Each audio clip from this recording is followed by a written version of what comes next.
Namaskar. In this episode of Dilse, we'll be talking about our economy. And as you know that we are, as an economy, part of the global structure, naturally the headwinds from other parts of the world impact us. What happens in the United States of America, what Trump says, impacts us. But apart from that,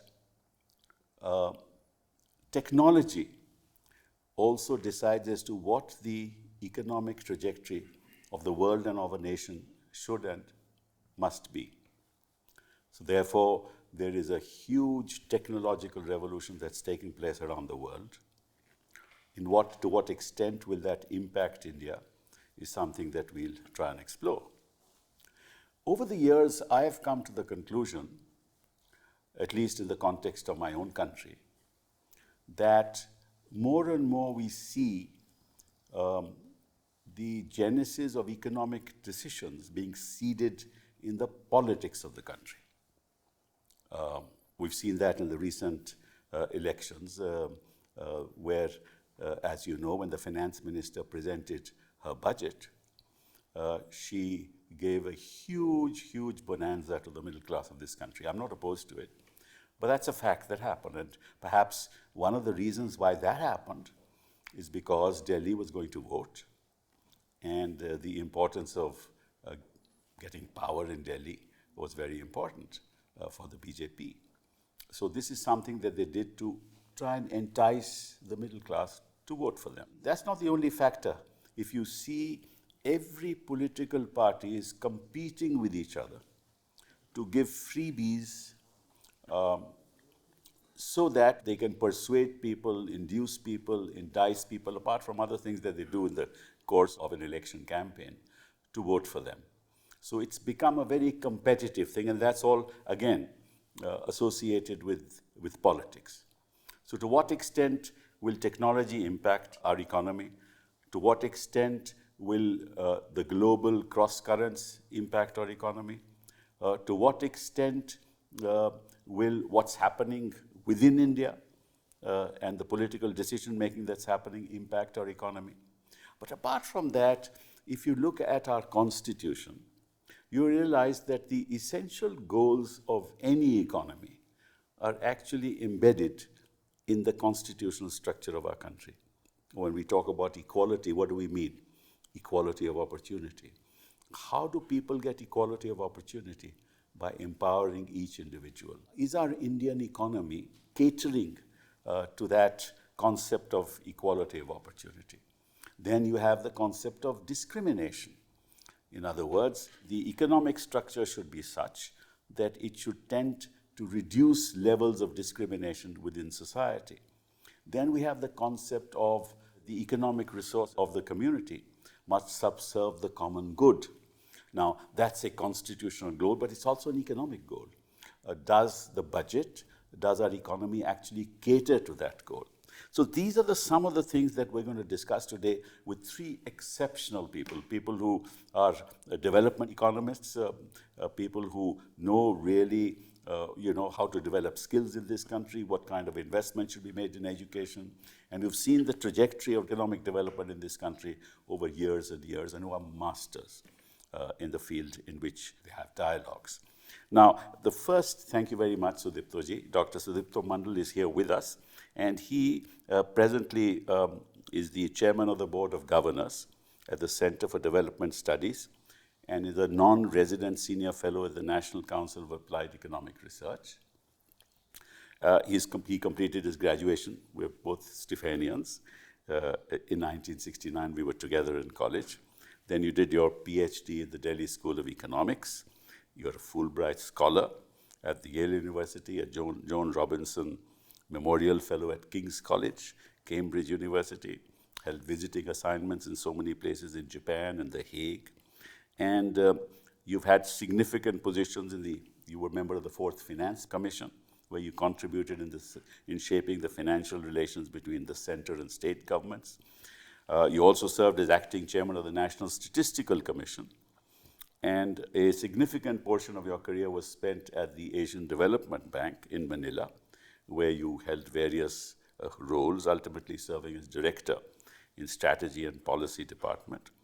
And you also, prior to the ADB, you were served as the Reserve Bank Chair Professor at the National Institute of Public Finance.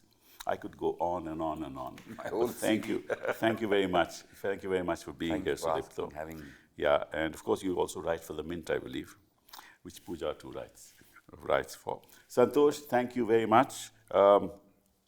What can I say about you? Again, development economist, renowned in your work, especially in the context of labor, employment, skill development, child poverty, economics of education. And you got your master's degree in the New School for Social Research in New York City, earned your PhD from Cambridge, and from 1991 to 2006, you served as the economic advisor in the United Nations in various capacities. And I believe you came back to India in 2006 and assumed the position of the Director General at the National Institute of Labor Economics Research and Development. And also you formerly were in the Institute of Applied Manpower Research under the Planning Commission in 2014. In academia, you are Professor of Economics and chair the Center for Informal Sector and Labor Studies in the JNU. And you're currently a visiting professor of the Center of Development Studies, University of Bath. And you've authored several books and edited several books. So there we are. We have experts in the field. Puja, thank you very much for being here. This is a rare combination. An outstanding journalist and also a very, very renowned economist. And you did your master's from the Delhi School of Economics. And prior to this, you completed your undergraduate and got a degree in economics. And you've contributed significantly to public discourse through your work in journalism, policy analysis, and authorship. You write for the Mint. You're a senior fellow consultant in the Indian Council for Research on International Economic Relations, focusing on economic reforms. And of course, the most important thing, you wrote this wonderful book, which I have read, called The Lost Decade, 2008 to 2018, how India's growth story devolved into growth without a story. So thank you very much, Puja, for being here with us. This is a conversation that we have. We don't have to ask questions. We can just talk to each other. But let me start with you, Sudipto. How would the headwinds that are emanating from the United States in particular affect us?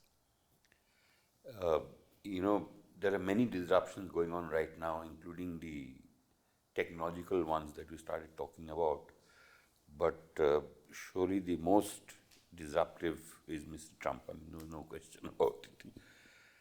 But if you parse all the different things he's been saying, he's been promising and actually doing, and you see how it affects us, my sense is that it will be less damaging to us than we fear in the beginning. Let me give an example. The big thing that's going on between them and us is tariffs. Yes. And he's been threatening that, reciprocity, you have 25%, we'll have 25%, etc. Now, the thing is that having seen how we behave, we are likely to reduce our tariffs. And as an economist, I think that's a very good thing, because we have been saying for a long time that our tariffs are too high. They had been lowered during the reforms. Then they started climbing up. Yes. And I have to say that our present finance minister stopped raising it. It was a bit undecided this year, probably anticipating a little bit of what's going to happen. That's because he was going to the United States. He was going, so she has substantially reduced it. Only a certain limited items. Compared to what's been going on, it's actually a significant improvement, and I suspect now we'll be forced to do much more, and that's not a bad thing. That's what I had in mind. Well, Indian industry, lower in the tariffs, past, what's been happening. The Bombay Club has been. Yes. The Bombay Club is not necessarily what is good for India. I agree, but that's what they've been doing. So it's very good for consumers, yes, and it's very good for exporters, because when you lower tariffs, the people who are hurt are the industries which are protected, but it means that other industries which are exporting national, they are actually relatively better off. But if the rupee goes down to the level it's going down, it's going to have an inflationary effect on our economy. Again, a rupee going down It's a good thing. is a very good thing. I agree. But it's going to have an inflationary impact. It could, yeah. Right now, the inflation scene is... So you think that what Trump is saying, doing, is really not going to impact us much? Well, I'd qualify that. It's probably not going to hurt us as much as we are fearing. But you look at it this way, he says buy our F-35s. Now these are... Now, that's a I'm different just telling ballgame. you, yeah, because Musk says this is crap. Yeah, we don't know. I mean, if our Air Force thinks it's not good thing to get... But the question is your deficit. Your balance of trade is such that the Trump wants that, look, there should be some balance in that trade. So you have to buy oil from us, you have to buy gas from us, which we get And cheap from other countries, products. you have to buy the F-35s. That's not good for us. No, that's not...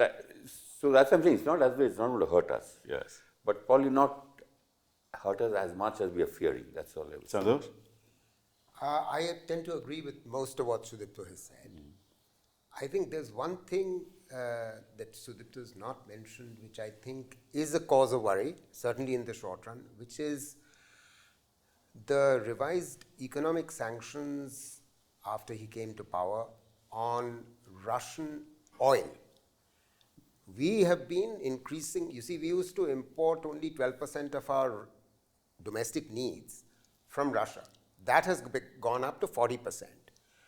And we were paying for it in rupees, as you well know. And their price had been lowered because, of course, Russians were facing an international sanction. Now, the sense I get now is that this is already causing a series of ripple effects. One, when our PM was in DC, he was told by Trump that, look, we need to sell oil to you. We may face some pressure there. I have a feeling that we can offset that by just saying to the United States during the process of negotiation that, we are now going to start importing nuclear reactors, small nuclear reactors from you. So that's likely to happen. That's in our interest, and I think we should do that. Second, I don't think we should agree to importing from them for two reasons. One, the distribution cost will be much higher because transportation costs will be higher. Second, their prices will be higher. So, and this is a worry that Qatar is also facing. Yeah. That's why he's come here. That's right. Right? We know all this. Now, the point is that this will probably have some short-run impact. My suspicion is because he's put some restrictions on about 183 tankers of the Russian, which supply oil to us. But the Russians have 800 tankers. So, in other words, they have enough tankers and they may well, you see, it may well be that they may continue to supply to us later on, while we may sort of have some deals with the United States, not very much. It will be in our interest to continue to do this. And I have a feeling, I completely agree with Sudipto that, you see, we can import more from the United States. I don't believe the F-35 is a great idea. There may well be other products that we might be able to, high technology items. Even on the F-35, they're not going to give us the technology. I know, this is the problem. This is precisely the... You see, there's one additional point that I would make on the tariffs thing, which is additional to what Sudipto was saying, is this.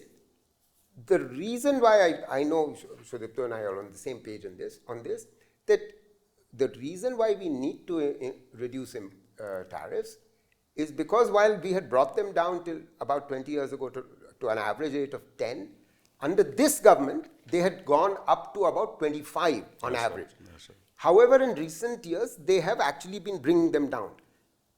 This has been hurting us because, you see, this is a slightly technical point, but I'll not belabor it. The point really is, the government in the past had actually reduced tariffs on finished products. As a result, we were being flooded by finished products. What we needed to do was to reduce tariffs on intermediate products, so those products those intermediates can be used to produce domestically, and a whole series of our manufacturing sectors were being adversely impacted by what is called an inverted duty structure. The fact that we will now be reducing our tariffs will actually, and they should do it carefully on intermediates, that could help our manufacturing. But that means, very important point, we need to have an industrial policy which is not PLI. Performance linked incentive scheme is not being successful. It is subsidy driven. No East Asian country adopted it. I mean, okay, it's working in the case of iPhones. It's working in the case of Samsung, electronic equipment. But what this country needs is a much more comprehensive horizontal industrial policy. I mean, under this government, despite all the talk about Make in India, we've seen manufacturing as a contribution to GDP is actually falling. Yes. Manufacturing employment falling. 12% now. Yeah, manufacturing employment falling, which is the opposite of what we'll come to that a little later. I'm sure. Thinking in terms of, but in the context of what I said, the impact of politics on economics. Right. Now, if you look at it this way, Trump is talking about Iran, and I don't know what he's going to do with Iran. We get a lot of oil from Iran. We've got very good relations with Iran. Right. It's true of Russia as well. Right. Now, push comes to shove, if there is this attrition between the US and Iran, it's going to impact our relations as well and the economy here, right? So therefore, the politics of Trump is impacting not just the global economy, but it's impacting the rest of the world. Absolutely. And what do you say, Puja, about that? No, I agree, and I think it will also impact the domestic politics, because I think at some point the question of agriculture imports and exports to the US will come up, and I'm not sure how that stacks up. The reason India, we were given to believe, did not sign up the RCEP is because of agriculture products. And that's how been much going on for years, actually. Yeah, and so if there's going to be pressure now to reduce tariffs on imports from the US, and then how that will play out in the domestic politics with farmers being large vote bank, I don't know how that works out. But tell me, we talked about Trump's politics, but let's talk about the technology revolution that's taking place. Let me start with you. That's going to impact us greatly. Yeah. And how are we going to deal with it? How are we going to deal with it? It's impacting the politics, it's impacting the discourse, it's impacting business. Big tech is so powerful, and they're so close to him. We saw at his inauguration, all of the big top tech moguls were there, and they're going to push us into creating our privacy laws, our regulations that suit them, not us. So how are we going to deal with it? Because we have a labor-intensive economy, essentially, right? Most of our workforce is in the rural areas. And if you adopt AI, how it's going to impact them? And the jobs that we have already will be lost in some sectors with AI coming in. But of course, they'll also gain jobs. But I'm saying I really don't know where it's going to go. Yeah, we don't know, but I'm optimistic about it. I think the number of jobs created will be greater than the number of jobs displaced, and the number of jobs displaced will probably, people will find something new to do. So I'm not so concerned on the jobs front with AI, but I'm more concerned on how that impacts the whole, I mean, we're seeing what's going on. Social impact on it. Social impact, and we are seeing what's going on in Europe. We are seeing how Europe wants to regulate big tech. We haven't seen that much progress in India yet. India wants to regulate it too. We want to, but do we have the capacity? Will we get the regulation right? We may get it wrong, but with lots of things that have happened here are wrong. But you have to go to court and fight it all the time. But tell me, what do you think about this, the technology revolution? I'm not so worried, actually. Honestly, I'm not so worried. Just like Puja is not worried. Let me explain why. The fact of the matter is, let me first begin by talking about Observer Research Foundation study just before COVID, where they surveyed about 800 firms which were beginning to adopt either Industrial Revolution 4 technologies or digitization, digital technologies, which is a sort of digital technologies is the third industrial revolution. Industrial 4 is AI and all that. Point is that when they did this survey, the conclusion that they came to is very much what Puja was suggesting, which is that Yes, some jobs are likely to be lost, but more jobs are likely to be created. This is the experience in Europe. The large. At what level? I mean, the I'm problem coming is to that. you're right, but at what level? I'm coming to that. You are right. The thing is that Industrial Revolution 4 technologies, particularly robotics, automation, etc., are being used in our country, but only in the production of electronic products and of automobiles. And this is the global phenomenon. So we are not different in that. Let us appreciate that some of this is going to continue, and it might be a good thing on the one hand, because it will, in those sectors which are high-tech sectors, it will perhaps we'll lose some jobs. But you're absolutely, you see, what we were saying earlier, particularly I was saying earlier, is that we need a horizontal industrial policy to absorb all the workers who are less skilled. That's precisely the point I was making, that if we don't do that on the one hand, then we can't create the jobs that we need to do. And especially in a context where we've seen that the growth rate has declined in the last 10 years. The growth rate has declined to 5.8% as opposed to the 7.8% that prevailed between 2004 to 14. Different factors for that.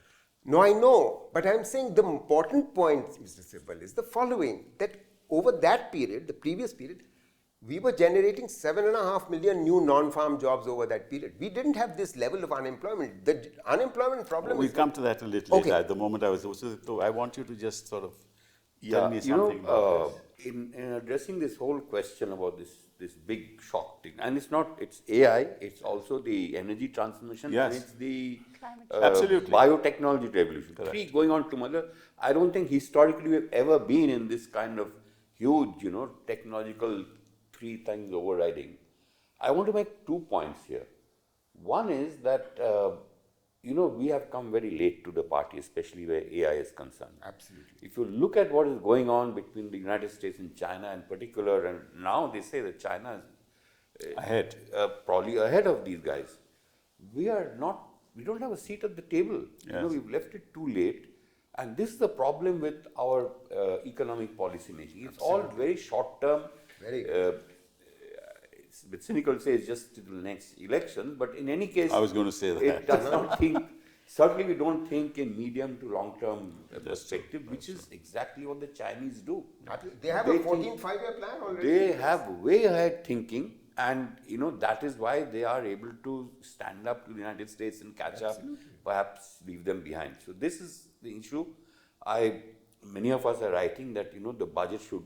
Yeah, the budget doesn't even talk about it. It should address, of course, immediate short-term problem, but it should also pay attention to what you need to do to invest in the long term. No, they said 100 centers of AI. Yeah, that's what she announced. I'm actually examining the fine print now, because a lot of this, as you know, in the speech, is a optics and token. The real stuff Allocations, what are the allocations? Real stuff is in some 1,300 pages of budget documents. Yeah. So it'll take us time to really mine through all this. The other point is that this is the first time, especially with AI, that we're seeing a technology that is so far. I mean, this is wonderful 1,000-year history, Asimoglu and Johnson have written of the trend of technical progress over history. Yeah. And one of the fundamental aspects of it consistently is to reduce the role of labor all the time. That's right. The one difference this time is that now you're not going to reduce so much the share of, involvement in blue collar labor, but white collar labor. That's the first time. It's the brain power which you're trying to replace now with AI. That's right. Now, if you look at our situation, and I think Santosh was pointing to that, our really big problem of where employment is not keeping up with the growth of labor supply is not, with highly educated, skilled people. Yeah, exactly. It's with all these, young women and men who have very low skills and who can only do low skill jobs. Correct. And that's what we need to focus on. But all this stuff, focus on skills, make them AI intelligent, etc., is for a relatively small part of the workforce. And niche sector of the economy will absorb all this. But what's going to happen on the ground unless you change our education structure? unless you have a Yeah, new, absolutely. paradigm shift in Exactly. skill development. Exactly. Right? And there is no focus on that in this Not at budget. all. Right? And there's no focus of that in the speech of the finance Because you minister need as well. different kind of, I mean, you know, if you want to, there are about, again, something I'm looking at fairly carefully, there are about 7 or 8 sectors outside agriculture which are very labor intensive and have a large share of the non-agricultural workforce. What we really need to do, and most of these, except for one, education and research, are really sectors where they will use low-skill workers. Land transport, trade, meaning, you know, Vyapari, the traders, tourism, construction, very big one. Now, for all these, you need, you need masons and, We just don't have them. plumbers and so on, relatively low skilling. We don't have a serious program for them. Yes, that's true. And that's where you really need to create the mass jobs to absorb, our lens is always growth. You can look at growth of GDP, but you should look at growth of employment and growth of unemployment, which is almost as high as the growth of output. You remember when you were Minister of Education, you asked me to chair this task force where we created this National Skills Qualification Yes, I Framework. You remember remember? that, yes. We did that. They adopted it by the end of 2013. But I'm sorry to say that it's not been adopted by all the pillars of the skills ecosystem. And the way it's been adopted is nowhere corresponds to the kind of blueprint that we had laid out to them. It's very unfortunate. The way they're going about the skilling program is continues to be a focus on just churning out large numbers, quantity, while the quality is not improving. You remember when this government came to power, only 2.4% of all our current workers in the workforce had formally acquired vocational training or education. You know what that share is today? 3.4. Increased by 1 percentage point. What does that mean? And Then we call it the lost decade, right? so it's very sad. So there are so many things that have, in order to reduce the inequality that you began and the discrimination. So we're coming to that. Yeah. The question is, does this budget address the issues of growth that the nation needs?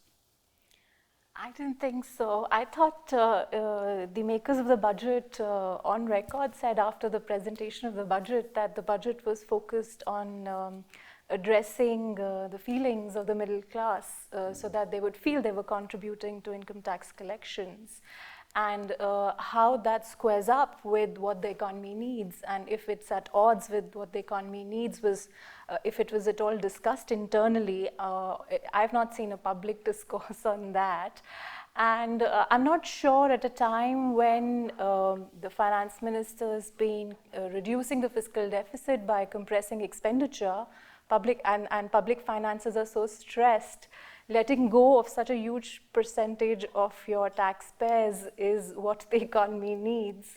So yeah, I thought this year's budget was a turning point in the role of politics in budget making. We've seen political considerations guide budget making in the past, sure, but such a huge percentage of the taxpayers being let go, keeping in mind an upcoming election, I thought was quite significant and not very usual. Yeah, but I mean, let me ask you another question. That if you say that you're going to reduce the fiscal deficit to 4.8%, and you say that, look, we're giving this bonanza to the middle class, so lose a lot of revenue now in that process, and then you reduce your expenditure on education, or it's static. You increase it by 7% or 4% or 5% on health, which is fundamental to the economy. Now, my belief, and some people don't agree with it, is that unless you invest in education, health, skilling, these are fundamentals which will give you growth. Human capital, investment in human capital gives you greater growth than investment anywhere else. And there is no focus of that in this budget. Sudipto? Well, of course you're right, but to be fair to our finance minister, there's never been any focus on this in any budget in the past. I agree. either. I'm not. So it's not just this. No, we are talking about 6% GDP in education has never been. I mean, it is. I mean, I think the biggest letdown of our civil society by our political leaders, and I don't mean this government. No, I agree with you. Throughout Yes. our independence India's history, Yes. forget the colonial period, is this one simple thing that we should have addressed. We didn't. You know, the original Education Commission, Kothari Commission, had talked about a pyramid structure where you first prepare your base of basic, primary, blah blah blah. don't have We it. turned it on our head. Exactly. And we've never gone back on that. We are still, all these glittering institutions and so on are great, and they've served us very well. I don't want to knock it, but if your fundamentals are so weak in the foundation, I think this has been our biggest failure. Since 1952, Yes. we have never invested in the basic fundamentals which give you growth. We did begin after 1990, but for 40 years, you're right, the balance was in favor of higher education as opposed to It school still is. education. It still is. You're right. I mean, we gave right less to so. education, but what do we see on the No, ground? you're right, but less so, certainly for the last 20, which is the reason why you see, in 1991, please recall, 51% literacy rate is what we had. Now the point is, 74%. That's what it is. well, that was 2011. Now that's also would have now gone to at least, it was 74% in 11. So we must be, in the region of 85% now. Oh, really? That's Yeah. optimistic, I think. But It's optimistic. I think the number is saying is probably broadly correct. But you see, literacy. Yeah, This this is is the very point. poor. This is That's the right, point. What we're That's talking right. about. This I is the agree. point. The Asar report tells us what. Exactly. This is the the- Asar that's reports the point. tell you that a class 8 kid can't read or do the Class 5. arithmetic over class 5. That's where, and Exactly. we used to appear for these PISA tests and all that. We did so badly that they made some excuse. Oh, this is the Western culture, and withdrew. Who does the best in PISA? It is Singapore, it is Korea, it is China, it is all these Eastern countries. It's not the Western countries. Right. So it's an absolute, So how do we deal with this issue? I mean, if you were the finance minister, what would you do? The problem is that this is, it's not a sharp, sudden problem. As people say, we do very well when we manage a famine or a disaster, but we're very bad at dealing with, latent problems which continue year after year after year, because they are never election issues. You don't get votes based on, doing a good job on education and so on. I wish it would be. And really, I mean, at one stage... Why would you not say that you give an ATG exemption to any industrial house that invests in education, and to whatever extent they want? You'll see huge investments coming into education. There are many variations, but he was talking about industrial policy earlier. Instead of, if we shift our lens, instead of thinking of giving incentives to raise production, which is really not to raise exports, you could also, in fact, she coined the term in the last budget of employment linked incentive. It was done in a very poor way, I thought. But if you go down that road and really give producers, and this would have to be largely, in these sectors we talked about, construction and a few other, give them, you raise employment by X amount and we will give you, a handout, because you've done a good job. Yeah, but employment you can only raise if the people are employable. And people will only be employable if you invest in education. So both this is have the to problem. go together. Right? Or you have a serious, tourism is something we are trying to focus on. Get all these corporates who are running good hotels to really run good apprenticeship programs. Exactly. On a very large scale. Don't have to give them jobs afterwards. Somebody else will employ them. Exactly. But subsidize them. Take, to for do that. example, the telecom sector. Now, you've got these towers all over the country, right? You will need people to maintain those towers. Yeah. You just skill them just to maintain towers, you will get employment, right? And this is true of several sectors of the economy. But they don't do that. They never think in those terms. But that's primarily because, we haven't, in the government, we haven't thought about how to bring industry into this process. There are mechanisms available, evidence available from about 62 countries around the world, Mr. Sibal. not just, well, Germany, you see, we can't quite replicate their dual training system, but we can at least adopt, Sudipto, their duality principle. What is the duality principle?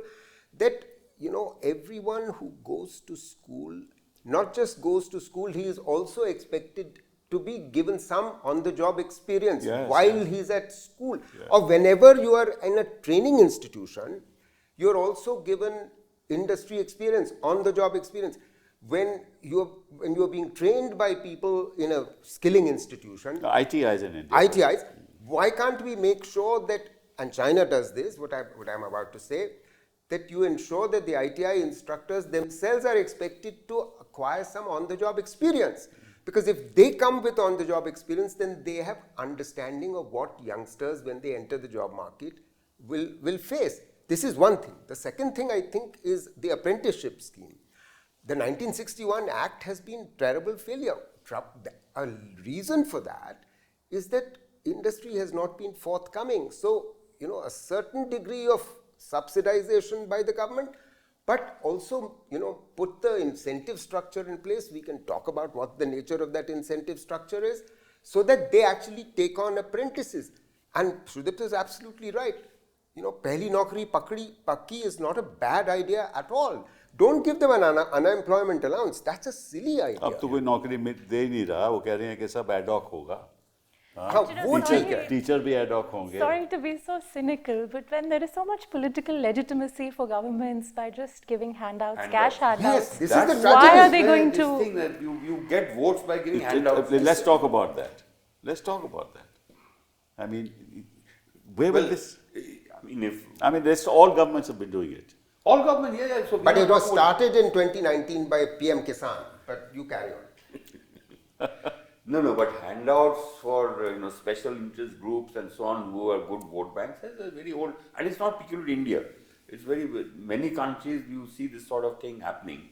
It's a disaster really, and this goes much more, I think, to your territory of our constitution and so on. If you have an incentive system, where after a politician, that's his career, right? He has to win elections to remain, and nothing wrong with that.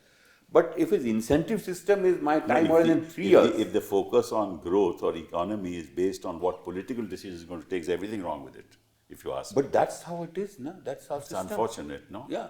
That's most unfortunate. So now we are getting into critique of your economics.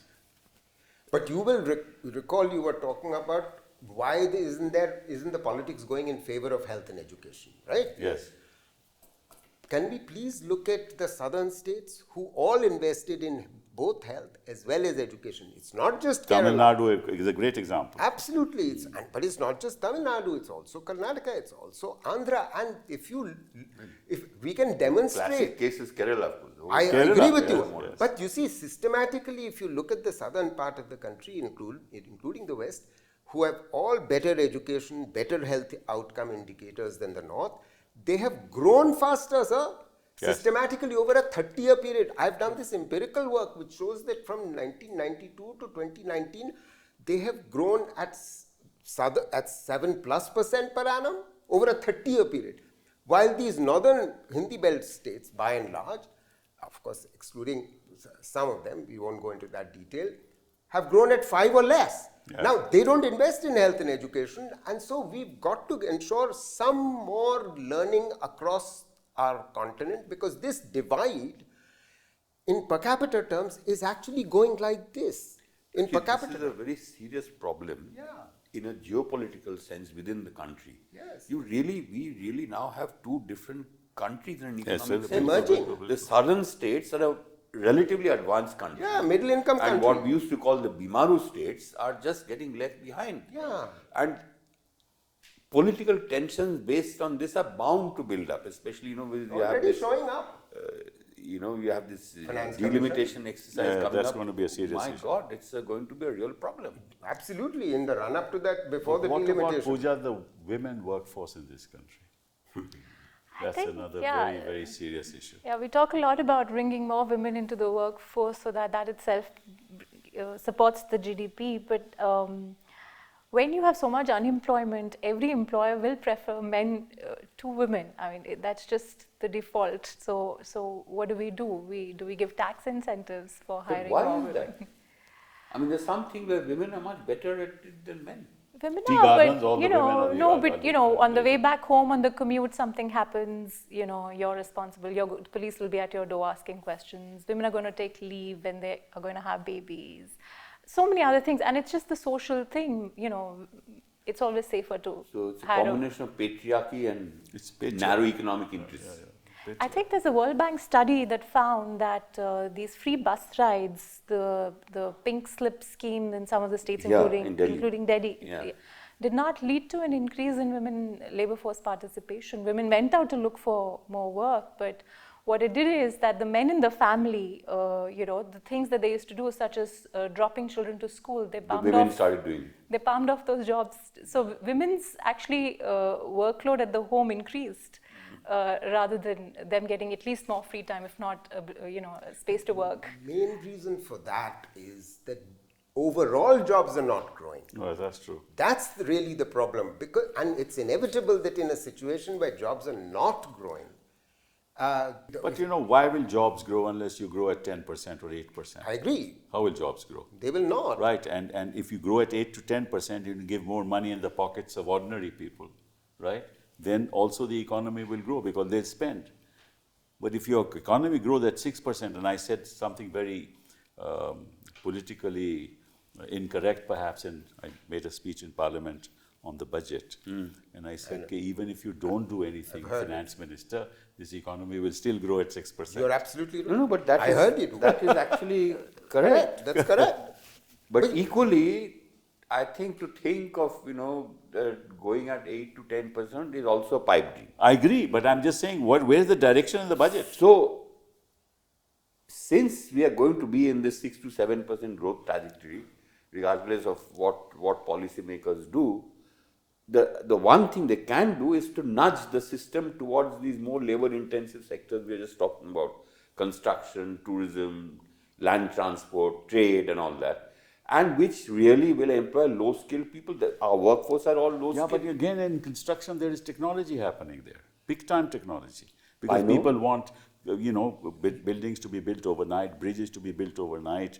You know, it's less expensive. All you need is to have collaborations. But That's why, sir, 6.5 is, Despite that, 6.5 is? I was just saying that, you know, can it not be more than 6.5? I see a certain, even when I have conversations in government with officials, there is this thing settling in that we can't do more than 6.5. Is that so? you know, we've already been growing. We are, you know, certainly for a long time now have been one of the fastest growing major economies in the world at 6.5. The next fastest is China, which is growing at 4%. You know, But- Sudipto, I I don't know buy it's- that. Is 7 so? No, what's the fact? No, but what's the fact? You go from a low base, you'll be 6.5%. From a higher base, you'll be 4%, but it'll be much better than No, 6.5. fair enough, but So you know the point that. I was trying to make is actually this preoccupation with the growth rate itself, in my view, It's meaningless. is meaningless. Yes. We should look at growth of employment. Yes. That's what you should Absolutely. That's what focus you on. should look at. So And- I'm saying two things. Sorry, here. No, go ahead. No, two things need to happen, sir. They are the following. And one thing which we haven't talked about, and in a sense, Sudipto mentioned it with the employment-linked incentive scheme. But you know, even the employment-linked incentive scheme was all about the organized sector.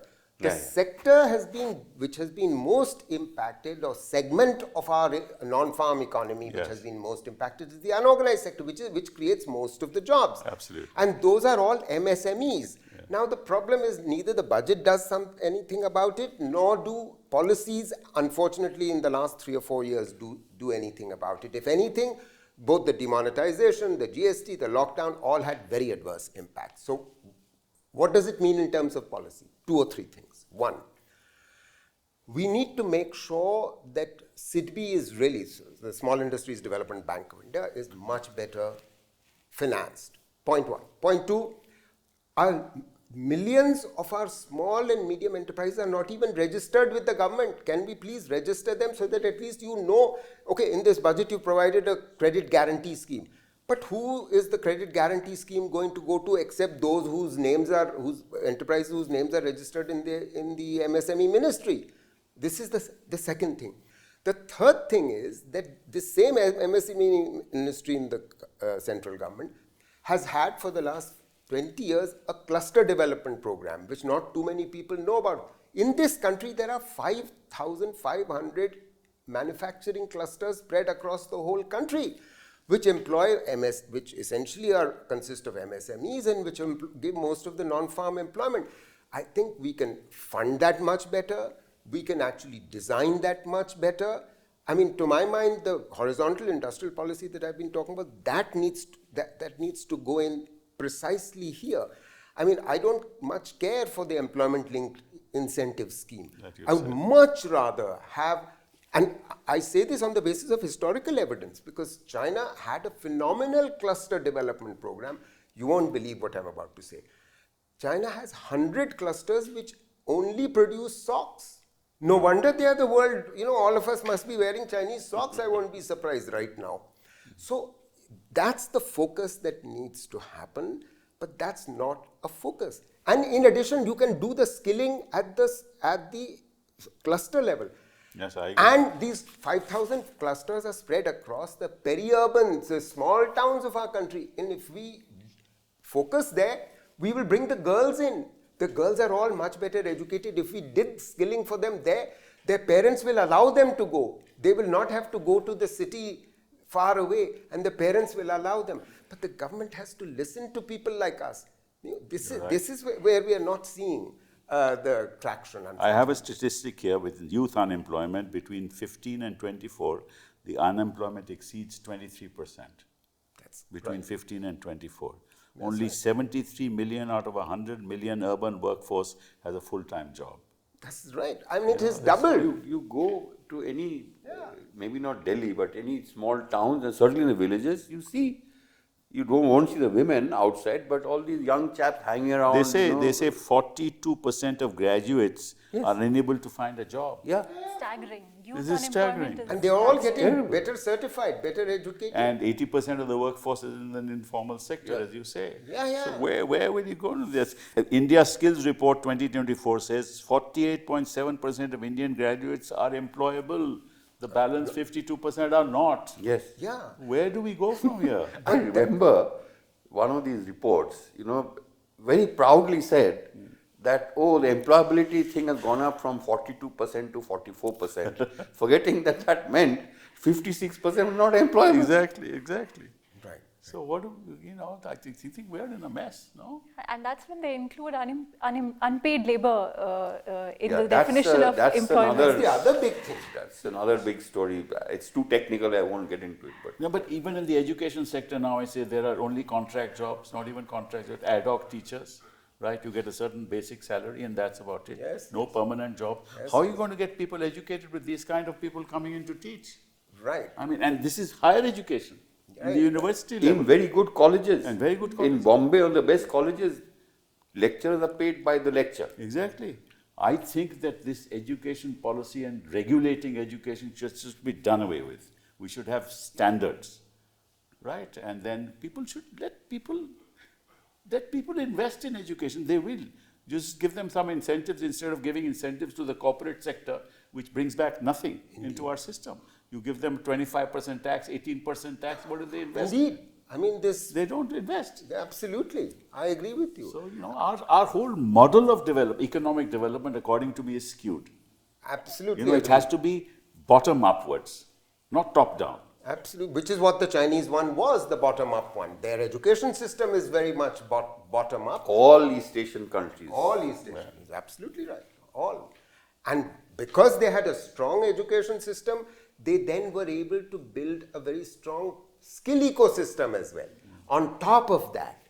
And then, of course, they had an industrial policy plus an approach to generating jobs in the non-farm sector, especially in the labor-intensive sectors. You see, why can't we give more incentives for the 5 labor-intensive manufacturing sectors which account for 50% of manufacturing jobs? Food processing, furniture, textiles, garments, and one other, which I'm forgetting. So if we focus on leather and footwear, Yes, very, very these important. 5 account for half of all manufacturing jobs. Why is the government not putting in really ये good बताओ, packages. economic survey में this gentleman, the Andhra Krishnan. gave some home truths to Ananta. them. Yeah. Ananta. And what did? They just ignored him in the budget. Well, he mentioned that if you look at the budget and the speech, what is there in the numbers is a different story. Well, speech, there is all reference to labor-intensive thing like leather and all this. I was very surprised that for some reason textile got left out.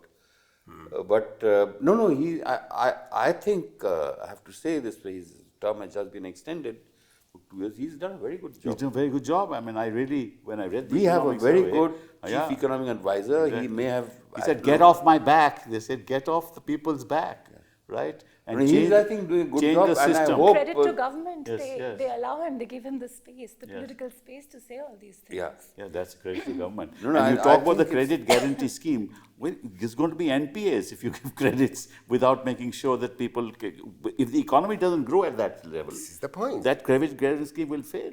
This is But politics gets in the way. Somebody was telling me that from a southern state, they came to Delhi with a proposal along with a large foreign investor for a PLI in footwear. And later on, the investor was told that you'll get it if you set up your plant in UP or Gujarat. No, yahi hai na? So, That's right. so the politics just sort of gets in the way Yeah, of. all new projects are going to Gujarat.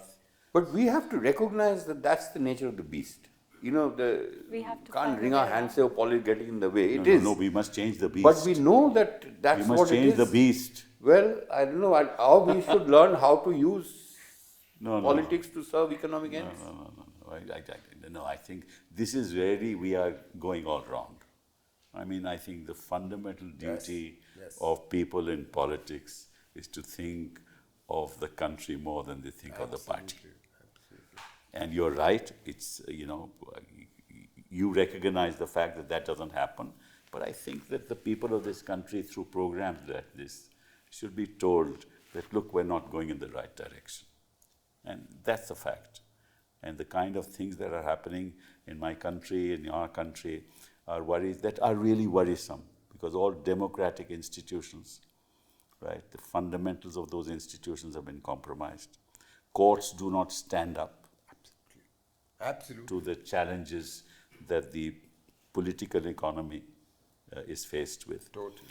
And the principle of innocent till proved guilty is now subverted to Fallen by guilty the till it wayside. is called by the wayside. Yeah, reversed. Now, I think that the courts must stand up to what's happening.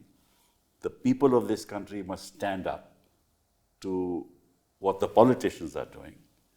And all citizens of this country should realize that the future of our grandchildren is at stake.